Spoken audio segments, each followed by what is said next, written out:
చెర్లపల్లి నుంచి సుమారు 130 రైళ్లు రాకపోకలు సాగిస్తున్నాయి. దాదాపు 55,000 మందికి పైగా ప్రయాణికులు గమ్యస్థానాలకు చేరుకుంటున్నారు. దక్షిణ మధ్య రైల్వే అనేక రైళ్లను ఈ టెర్మినల్కు మళ్లించగా తాజాగా పండుగ రోజుల్లో ప్రత్యేక రైళ్ల సంఖ్య పెరిగింది. సరైన ప్రజా రవాణా సదుపాయాలు కల్పించకుండా రైళ్లను పెంచుకుంటూ పోవడంపై ప్రయాణికులు ఆగ్రహం వ్యక్తం చేస్తున్నారు. నగరం నుంచి చెర్లపల్లికి, అక్కడి నుంచి గమ్యస్థానాలకు చేర్చేందుకు అయ్యే ఖర్చు ఒకేలా ఉంటోందని వాపోతున్నారు.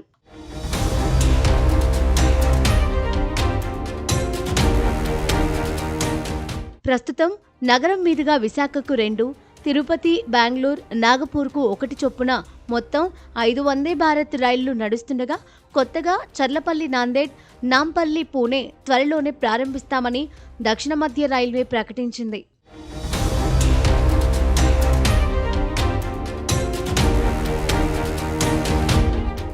పంజాగుట్ట నుంచి చర్లపల్లి టెర్మినల్కు 24 కిలోమీటర్లు. రాత్రి 9 గంటల 30 నిమిషాలకు రైలు అందుకోవాల్సి ఉండగా స్థానిక ప్రయాణికుడు రాత్రి 8 గంటలకు ప్రైవేట్ క్యాబ్ బుక్ చేసేందుకు ప్రయత్నించారు.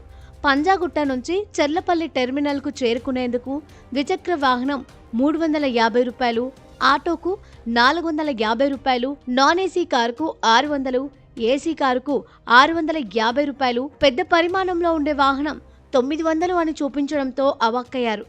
చెర్లపల్లికి ఒకటే ఎంఎంటీఎస్ అందుబాటులో ఉండడం, 2 లేదా 3 బస్సులు మారి సమయానికి చేరుకునే అవకాశాలు తక్కువగా ఉండడంతో ఎక్కువ మంది క్యాబ్లను ఆశ్రయిస్తున్నారు. ప్రయాణ సదుపాయాలు పెంచాలి, లేదంటే అందుబాటులో ఉండే స్టేషన్లకు కొన్ని రైళ్లను మళ్లించాలని కోరుతున్నారు.